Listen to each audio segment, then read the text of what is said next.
Friends, कैसे हैं आप सब। आज हम डिस्कस करने वाले हैं डायरेक्ट एक्टिंग ड्रग्स के बारे में। तो डायरेक्ट एक्टिंग ड्रग्स क्या होती हैं? तो जो डायरेक्ट एक्टिंग ड्रग्स होती है वो सीधा अल्फा और बीटा रिसेप्टर पर जाकर बाइंड हो जाती हैं, ठीक है। इसलिए हम इसको बोलते हैं डायरेक्ट एक्टिंग ड्रग्स।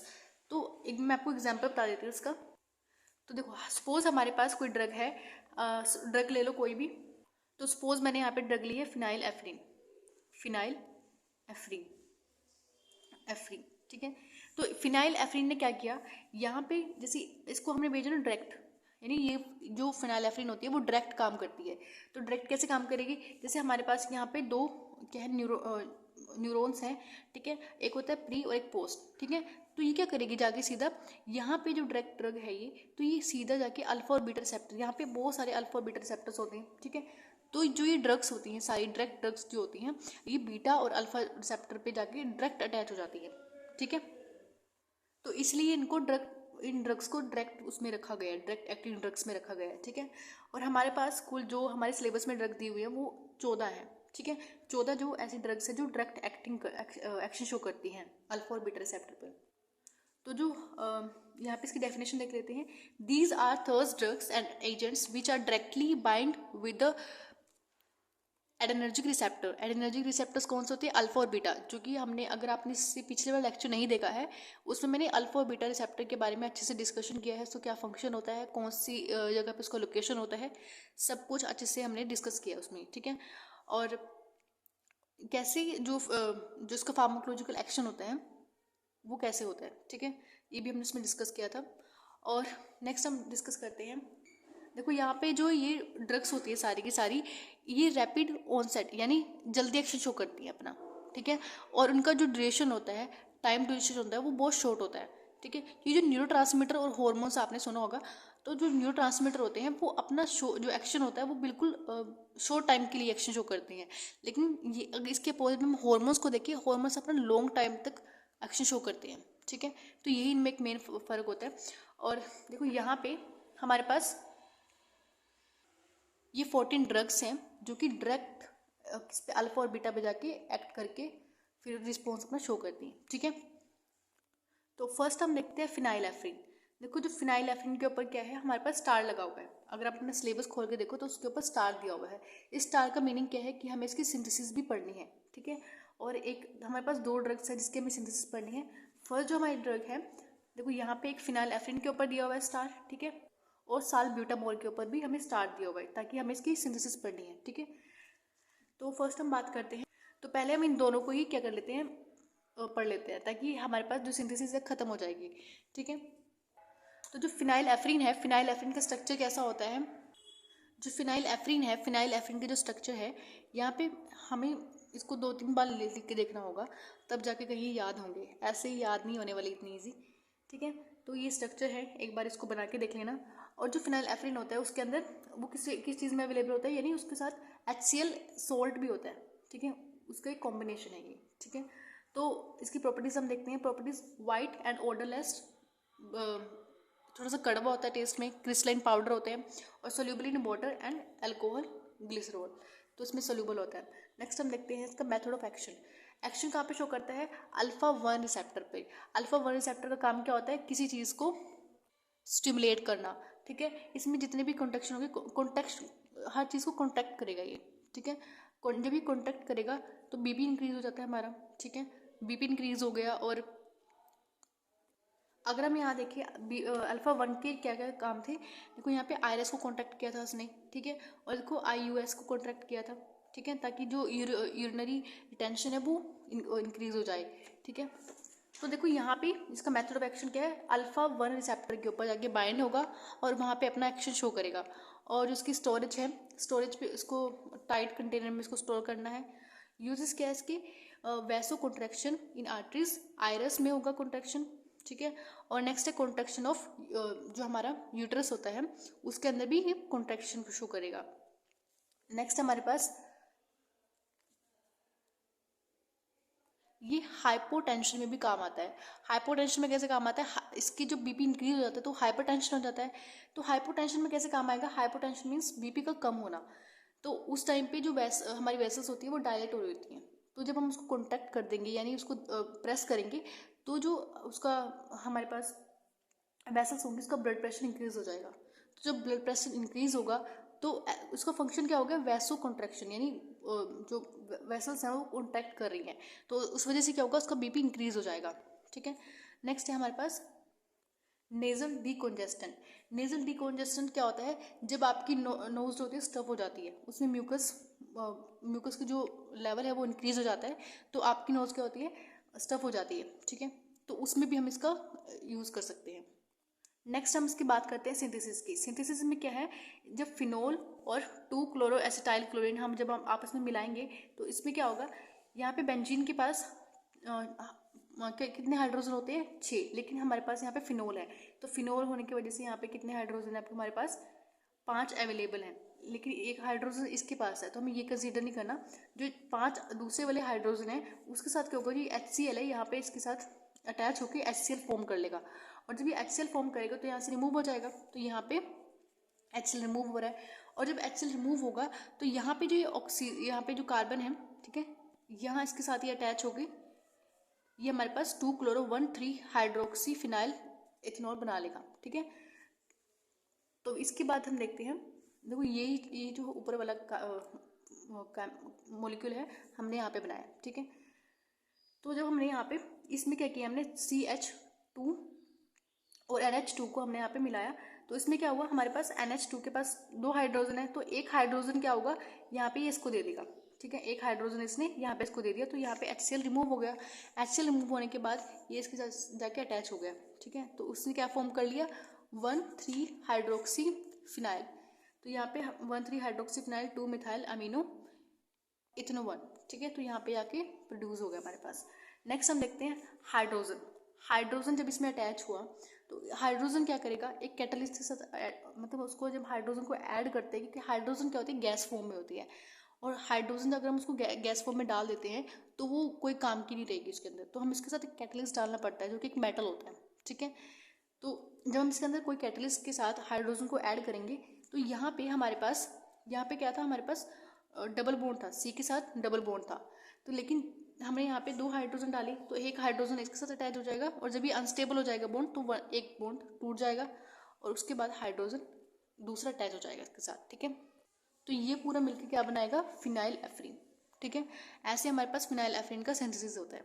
तो ये ड्रग जितना भी वो था, इसके ड्रग के हमने मेथड ऑफ एक्शन और यूजेस क्या है इसके, ये हमने सारे पढ़े। ठीक है, नेक्स्ट जो हमारी ड्रग है सालब्यूटामोल। सालब्यूटामोल का स्ट्रक्चर जो है ये कुछ ऐसा दिखता है, थोड़ा, जो कि बहुत टफ है देखने में। ठीक है, लेकिन आपको उसको 2-3 बार अगेन लिखना पड़ेगा। तो प्रॉपर्टीज़ क्या है, white and almost white crystal powder होते हैं, Sprüngli soluble in water and freely soluble in ethanol. तो अगर हम इसकी सिंथेसिस की बात करें, सिंथेसिस में क्या है, देखो ये जो सिंथेसिस होती है इसकी, ये 1 हाइड्रोक्सी बेंजाइल अल्कोहल के साथ होती है। तो यहाँ पे जो क्लोरोएसिटाइल क्लोराइड होता है वो जब आपस में मिलेंगे तो इसमें क्या होगा, देखो यहाँ पे भी क्लोरोएसिटाइल यूज़ किया हमने, और जो हमने फिनाइल की उसमें सिंथेसिस जब की थी तो उसमें भी हमने क्लोरोएसिटाइल का यूज़ किया था। ठीक है, तो जब ये ऑर्थो हाइड्रोक्सी बेंजाइल अल्कोहल के साथ अटैच होगा तो ये फॉर्म करेगा हमारे पास ये वाला कंपाउंड। ठीक है, तो देखो इसमें क्या हुआ हमारे पास, इसमें भी सेम ऐसा ही हुआ, यहाँ पे हाइड्रोजन था हमारे पास, हाइड्रोजन और क्लोरीन जब आपस में मिले तो यहाँ पे HCl रिमूव हो गया। ठीक है, तो HCl जब यहाँ पे रिमूव हुआ तो यहाँ पे इसके साथ ये जाके अटैच हो गया। ठीक है, और यहाँ पे ये कंपाउंड बन गया। इसके बाद हमने इसमें डाला H2NC CH3C। तो इसमें ये कंपाउंड क्या करेगा इसके साथ मिलके, देखो इस केस में भी HCl ही रिमूव होगा। HCl क्यों रिमूव होगा, देखो यहाँ पे भी 2 हाइड्रोजन है और एक HCl यहाँ पे है, तो ये नाइट्रोजन जो है एक हाइड्रोजन Cl को देके ये HCl यहाँ से रिमूव कर देंगे, तो HCl यहाँ से रिमूव हो गया और ये इसके साथ जाके अटैच हो जाएगा। और यहाँ पे जब हमने, देखो यहाँ पे वही कंपाउंड बन गया, HCl रिमूव होगी, ये पूरा का पूरा कंपाउंड यहीं पे लग गया। उसके बाद हमने इसके अंदर रिडक्शन की, रिडक्शन के बाद क्या होगा, सेम वही चीज़ हो जाएगी। देखो यहाँ पे OH था हमारे पास, OH यहाँ पे 2 हाइड्रोजन थे, यहाँ पे 2 हाइड्रोजन है हमारे पास, रिडक्शन के अंदर हम हाइड्रोजन को ऐड करते हैं, तो जब यहाँ पे O पे जाके एक हाइड्रोजन अटैच हो गया तो ये बॉन्ड अनस्टेबल हो गया, और यहाँ पे अनस्टेबल, उसको स्टेबिलिटी को पूरा करने के लिए हाइड्रोजन दूसरा अटैच हो गया आगे। ठीक है, तो ये हमारा पूरा कंपाउंड बन गया साल्बिटा। नेक्स्ट हम देखते हैं साल्बिटामोल का मेथड ऑफ एक्शन क्या होता है। Directly bind with the beta 2 receptor. Beta 2 receptor का फंक्शन क्या होता है, हम देखो जब भी कोई ड्रग बीटा 2 रिसेप्टर पे अटैच होती है आपके, तो बीटा 2 रिसेप्टर क्या करता है, तो वो ऐसा सिग्नल देता है ताकि उससे रिलैक्सेशन हो। ठीक है, रिलैक्सेशन में जैसे ब्रोंकोडायलेटर, वैसोडायलेटर, ठीक है, और इसमें आपने पढ़ा भी होगा स्मूथ मसल क्या होती है, ब्रोंकोडायलेट कर जाती है, वेसल्स वैसोडायलेट हो जाता है। ठीक है, और तो इसमें अगर हम यूजेस की बात करें तो it is useful in treatment of acute myocardial infections, इसमें भी यूज़ होता है ये। ठीक है, और जो हार्ट का हमारे पास लेफ्ट वाला वेंट्रिकुलर होता है, जब वो फेल हो जाता है उसमें भी हम इसको, उसके लिए भी हम इसको ट्रीट करते हैं। ठीक है, तो नेक्स्ट है हमारे पास it is also use to treat the emphysema. Emphysema क्या होता है, जब सिगरेट पीता है कोई, ठीक है, उसको क्या बोलते हैं, एम्फीसीमिया। ठीक है, इस कंडीशन में क्या होता है, जो हमारे लंग्स के अंदर जो एल्वेली सैक्स होते हैं एयर सैक्स, उसके अंदर क्या होती है, एक लेयर डिपॉजिट हो जाती है येलो कलर की, क्योंकि जब वो सिगरेट पी रहा है तो सिगरेट पीते पीते क्या होगा, उसका स्मोक होती है, वो स्मोक जाके एल्वेलिस की जो सैक होते हैं उसके अंदर लग जाती है वो। ठीक है, और उसके ऊपर क्या होता है, धीरे धीरे वो एक लेयर बना लेती है, और जिस वजह से हम ऑक्सीजन इनटेक करते हैं तो वो ऑक्सीजन अच्छे से हमारी बॉडी में नहीं जा पाती। ठीक है, तो इसी केस को बोलते हैं एम्फीसीमिया। ठीक है, उसके अंदर क्या करते हैं, ये डायलेट कर देते हैं उस चीज़ को, जब डायलेट होगा तो ऑक्सीजन अच्छे से जा पाएगी। ठीक है, क्योंकि बीटा 2 रिसेप्टर का फंक्शन क्या था, रिलैक्स करना, डायलेट करना। ठीक है, नेक्स्ट जो ड्रग है it is use to only in a bronchodilator. ठीक है, sorry, it is use only as a bronchodilator and is the drug of their choose in the treatment of bronchial asthma. Asthma में क्या होता है, आपको oxygen लेने में दिक्कत होती है। ठीक है, और ऑक्सीजन जब अच्छे से नहीं जा पाती तो हमें उसमें क्या करना होता है, जो ब्रोंकियल है उसको डायलेट करना होता है ताकि वो फैल जाए और ऑक्सीजन अच्छे से हमारे अंदर जा सके। ठीक है, नेक्स्ट हमारे पास स्टोरेज तो सेम ही है।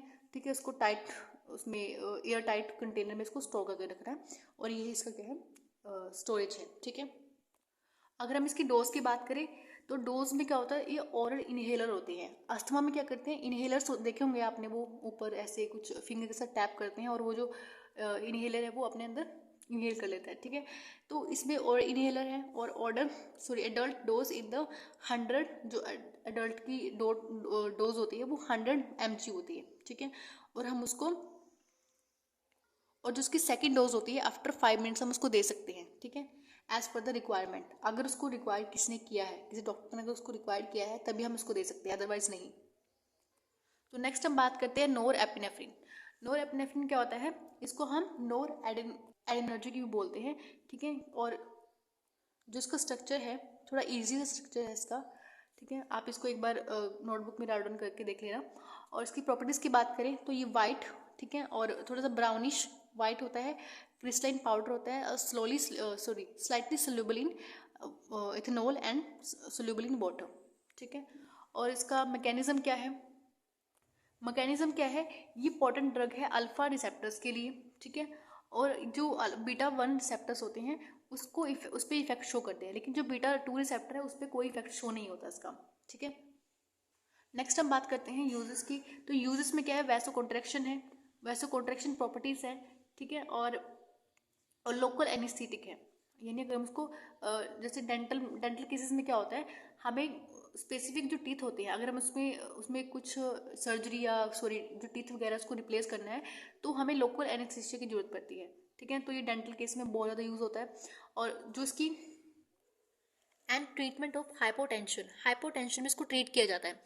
ठीक है, और उसके बाद जिसकी स्टोरेज है बिल्कुल सेम है। ठीक है, it become coloured on the expose of air. अगर हम इसमें अगर इसको एयर लग जाए तो उसका क्या होता है, जो कलर होता है डिफरेंट हो जाता है। ठीक है, तो इसको इसलिए हमें लाइट से प्रिवेंट करना होता है, और it should be close in air tight container.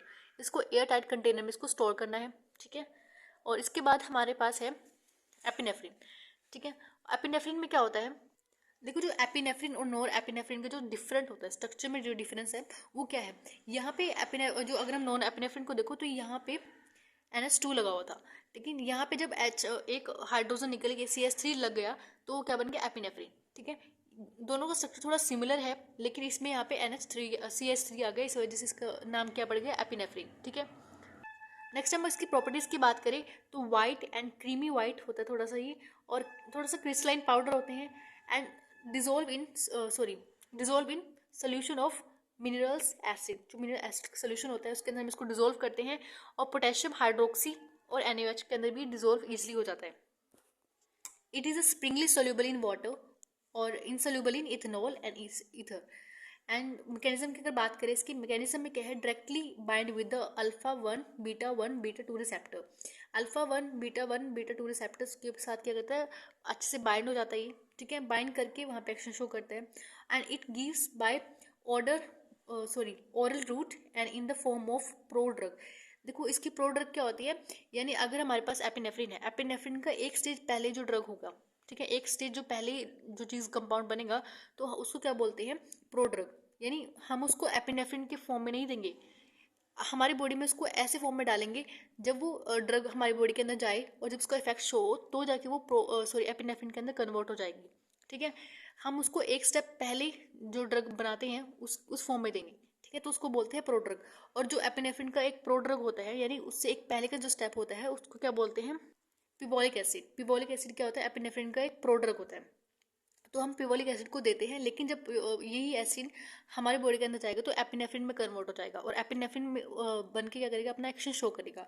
And to prevent the first pass metabolism, हम इसको प्रोडक्ट को देते क्यों है, यानी प्रोडक्ट का फंक्शन क्या होता है, इसको फर्स्ट पास मेटाबॉलिज्म से बचाए। जब हम इसको ओरल रूट से देते हैं तो वो क्या होता है, एपिनेफ्रिन को अगर हम उसको ओरल रूट से देंगे तो अच्छे से डिजोल्व नहीं होगी, एब्जॉर्प्शन नहीं होगा उसका, ठीक है, स्टमक में ही क्या पता वो ख़राब हो जाए या मतलब ऐसी हो जाए कि मेटाबॉलिज्म जल्दी से हो जाए उसका। तो हम इनको इन चीज़ों से बचाने के लिए उसको प्रोड्रग के फॉर्म में देते हैं।